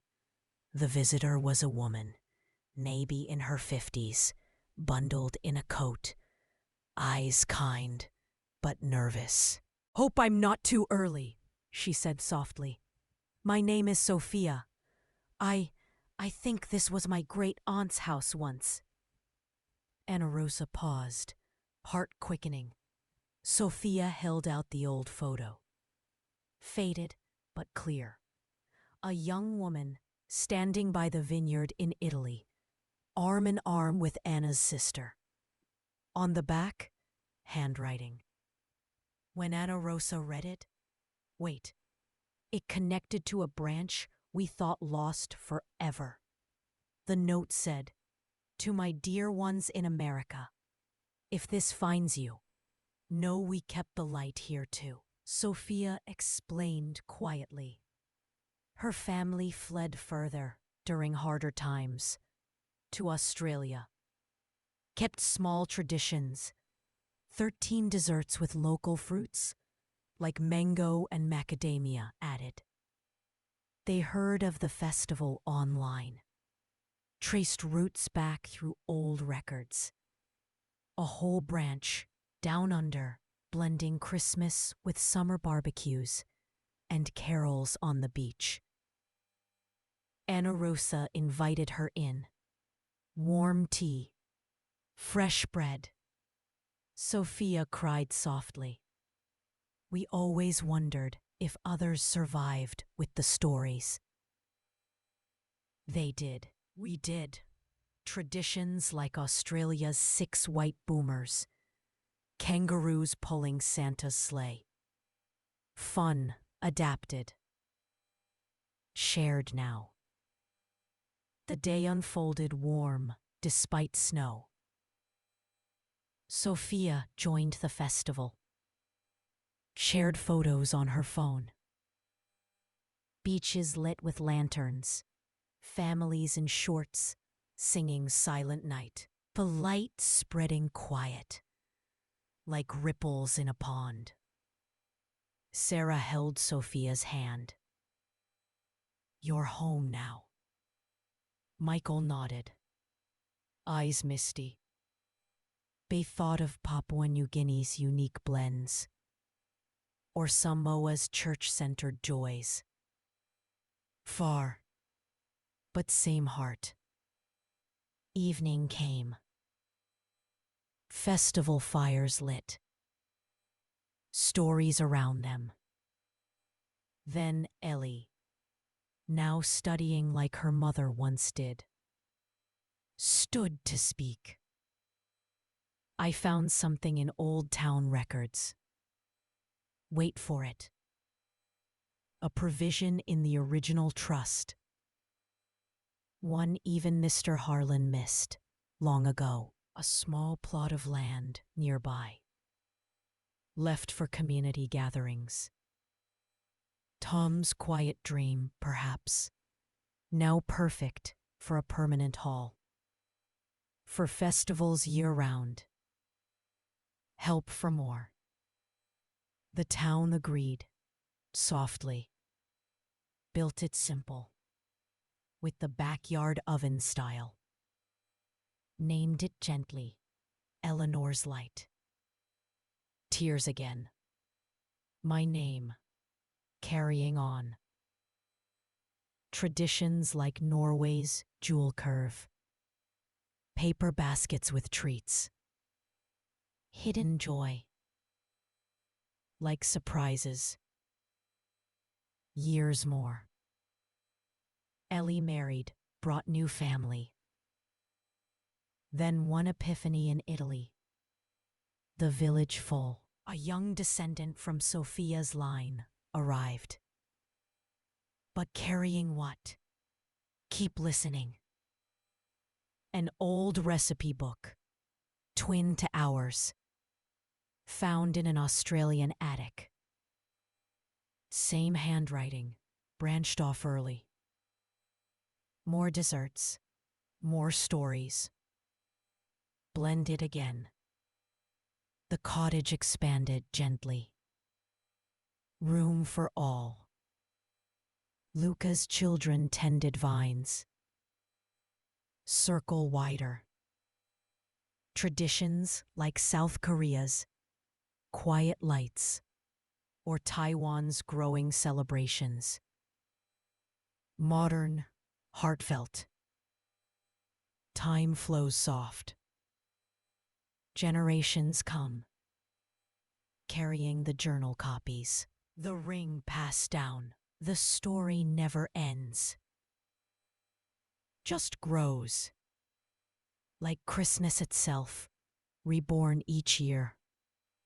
From one heartbroken grandma to a world connected gently. If this touched you, remember, your light matters too. Share a dessert. Tell a story. Help quietly. That's the real magic. Farewell. This was my true story. And now yours to carry. From Willow Creek to the hills of Italy, to beaches in Australia, and hearts everywhere. Thank you for listening all the way. This was the end, but also the beginning. Subscribe for more grandma stories. Always another light. If you stayed till the very end, thank you from the bottom of my heart. Like, share, and subscribe. Your time with me meant everything. Blessings to you and yours. The light in every heart. In the last part, the light kept traveling to Australian beaches where Christmas meant summer sun and pavlova on the table, to a new community hall named after me, to generations blending recipes and stories without end. Sophia from down under brought her branch home. Ellie found hidden provisions in old records, and the circle grew wider than any of us could have imagined. We thought the story had settled into a gentle forever. But one quiet spring morning, many years later, little Ellie, now a grandmother herself, received a simple email that stopped her in the kitchen, bread dough rising on the counter. The email came from a young woman in a faraway city. She wrote, "I grew up hearing about a festival that saved my great-grandmother's home. I've been carrying your story all my life." And attached was a photo, a table set with 13 desserts, plus many more, in a place we'd never been. When Ellie read the full message, it showed that the light hadn't just spread. It had become a quiet flame in hearts all over the world. Generations carrying on. From my place of peace, I watch it all unfold like a soft dream. Ellie, little Eleanor, named for me, has silver in her hair now, but the same kind eyes. She lives in the old house still, though additions have grown around it like friendly arms. Luca's grandchildren tend the backyard oven, bigger now, baking for the town. The hall nearby bustles gently each season, not just Christmas, gatherings for stories anytime hearts need warming. The Italian cottage thrives too. A cooperative runs the vineyard, families from the village and descendants sharing the work. The festival there draws quiet visitors, seekers of roots. Sarah and Michael rest side by side in the town cemetery, near me, peaceful, content. Anna Rosa's voice lives in recordings, telling the story for new ears, copies of the journal in many hands. That spring morning, Ellie read the email twice. The young woman, Mia, lived in Seattle, rainy city far west. Her great-grandmother had been helped by a fund that traced back to ours. Word spread through helpers, never loud. Mia grew up with the 13 desserts each year. Her family added Filipino touches, bibingka rice cake, bright with coconut. They set an extra place always for the unknown benefactor. Ellie wrote back warmly. Photos swapped, then video calls. But when Mia shared an old family photo, in the background hung a small painting of our Willow Creek house, sent anonymously decades ago. A thank you gift from one helped early on, traveled across states, kept on the wall. Mia said softly, "We called her the Quiet Angel," told stories of a grandma who turned pain into help. Ellie cried gentle tears, shared with the family. The light reflected back. Traditions like the Philippines, peril lanterns, stars guiding.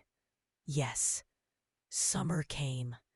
Mia visited with her children, walked the hall, touched the oven bricks, baked together.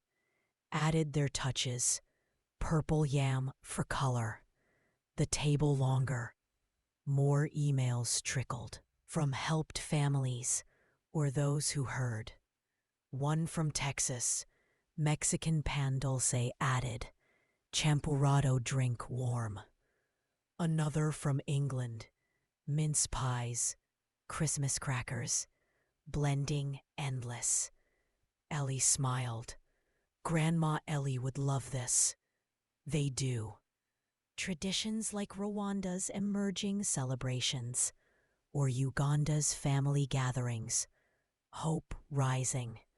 Fall festival big that year. Visitors from afar. Then a man arrived, older, from New York. He carried a box. When opened, wait for it, inside were letters collected over years from people touched but never met us. Dozens. Thank yous. Stories of homes kept, traditions started. One from a woman in Alaska. King crab for feast. Northern lights above. Another from Hawaii. Poke bowls. Plumeria garlands. All connected by quiet acts. Read aloud around the fire. Voices soft. The light a web now. Traditions like Alaska's fur rendezvous blends. Unique, strong, shared. Winter approached. Ellie planned a book, simple, the recipes and stories, but when a publisher wrote, gently offering to share wide, and the title they suggested, Keep Listening, the light brought home one family's quiet legacy, published small, but traveled. Schools read bits, elders smiled. Online, people started their own tables. Photos shared, tags with the name. From Japan, wagashi sweets delicate.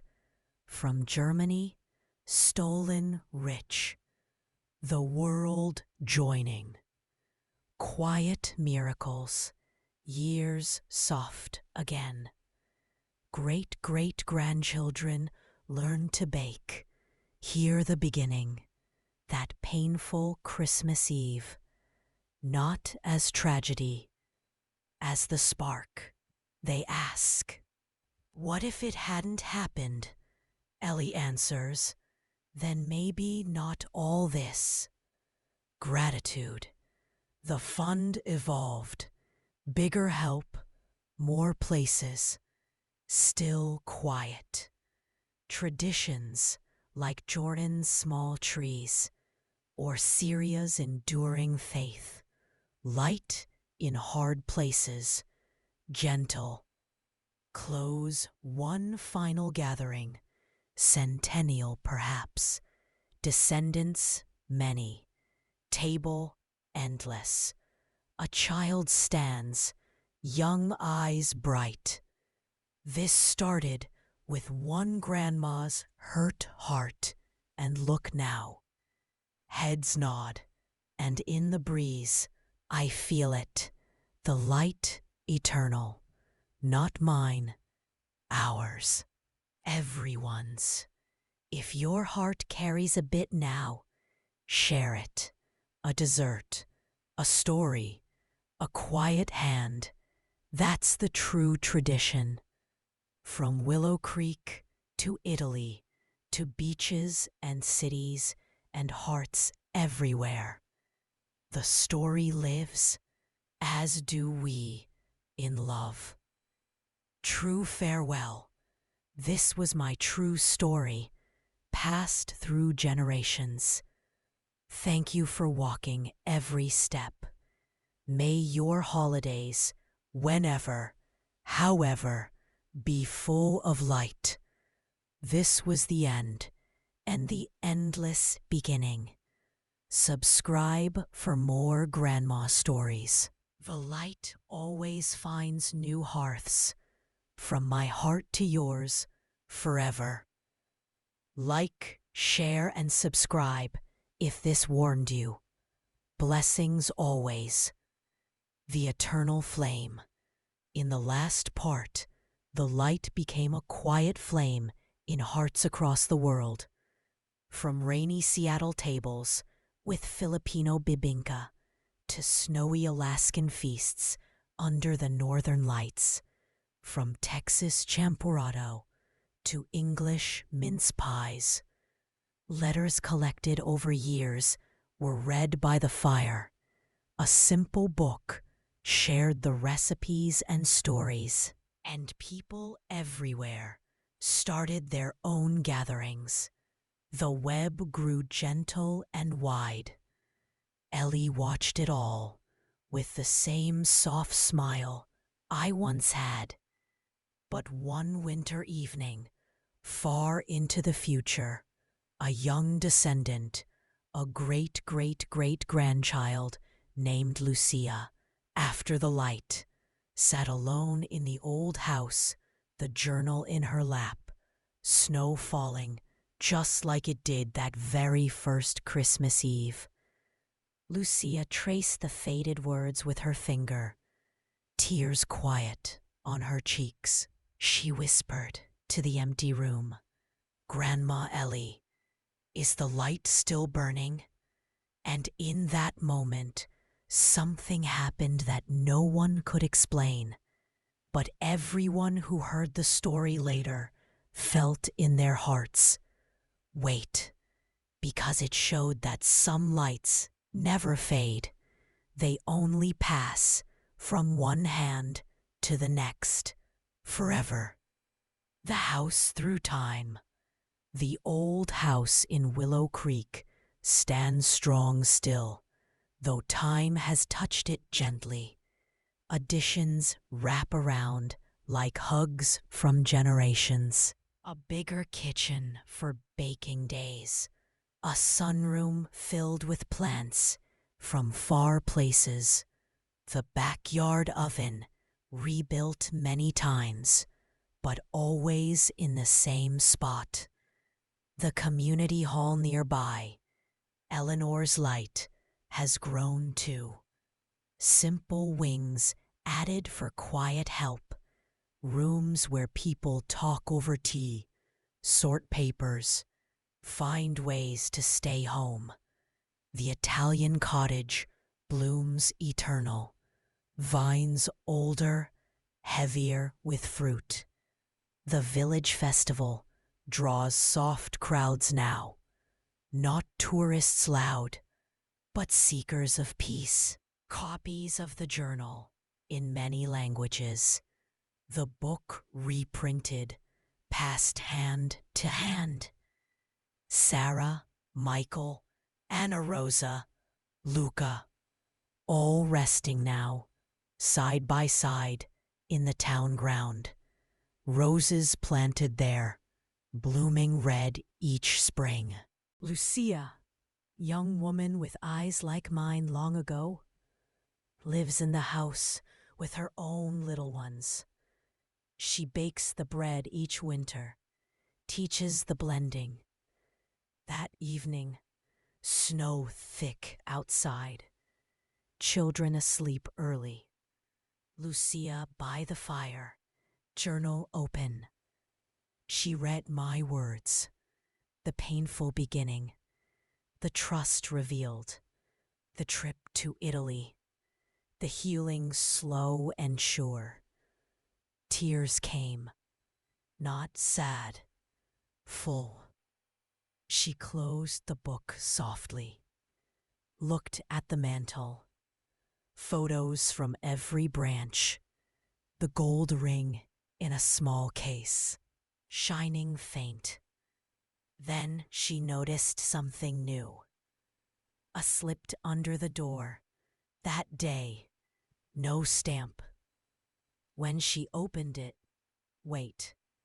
Inside was a single dried olive leaf and a note in handwriting she didn't know. The note read, "From a table in Cape Town. We added Bodhi spices to the desserts this year. Thank you for starting the light. It reached us across the ocean." No name, just that. Lucia held the leaf, smelled faint birth and sun. How it came, post or visitor quiet, didn't matter. The light traveled again. Traditions like South Africa's braai on Christmas, summer warmth, shared meats, shared stories, added now. Whispers across the world. Morning came clear. Lucia shared with family over breakfast. Children listened wide. More messages trickled. The web alive. One from India. Goan Vindaloo touches, Sorpatel rich. Another from Brazil. Rabanada French toast sweet. Tables everywhere, extra places set. For strangers, for ancestors, for hope. Ellie's recordings played sometimes. My voice, soft, telling the start. Young ones ask, "Did it really hurt that much?" "Yes," Lucia says, "but hurt opened the door." Traditions like Namibia's quiet gatherings, or Botswana's family centrality. Light in every corner. Summer festival that year, biggest gentle. Visitors from new places. Then a group arrived, from a small island, carrying woven baskets. When they opened them, wait for it. Inside were shells painted with stars, like paroles. From the Pacific. Heard the story through aid workers. Started their own. Added coconut sweets, fresh fish. Sang songs soft. Lucia welcomed. Table longer again. The light ocean wide. Traditions like Fiji's Lovo earth oven. Or Tonga's umu similar. Earth holding warmth, like roots. Years flow. Lucia's children grow, carry on. One becomes storyteller, travels quiet, shares in schools, halls. Then, one day, in a far city, a child asks after hearing, "Can anyone start a light?" The storyteller smiles. Yes, with one hurt heart, one open hand. And they do. New beginnings everywhere. Not ours alone. Everyone's. Traditions like Zimbabwe's emerging joys. Or Zambia's community. Growing. The timeless circle. Time endless soft. The house stands. The cottage blooms. The hall glows. Descendants many. Faces blended from every branch. They gather still. Bake. Share. Help. The painful Christmas Eve? A sacred start. Told gentle. With gratitude. No betrayal lingers. Only love mended. Multiplied. In dreams I visit, feel the warmth, see the tables full, hear laughter. The light not mine, not theirs, ours, all. Final whisper and true close. One last gathering, perhaps timeless. All voices join, seen and unseen. A child places an extra dessert. For the next, the flame passes, quiet, eternal. If this story touched you, carry a piece, set your table wide. Forgive soft, help without name. That's the deepest tradition. From one small town heartbreak to endless light. My heart full always. Thank you for staying to the very end. This was my true story, and now forever yours. May your light burn gentle and true. The circle never closes, it only grows. Blessings to you, dear listener. Wherever you are, whenever you celebrate, the light finds you. This was the end of one telling. But stories like this, they live on. Subscribe for more grandma stories. Another heart waits to share. From me, Grandma Ellie, to you, forever warmth. Thank you from the deepest place. Like, share, and subscribe if this journey warmed your heart. May peace be with you always.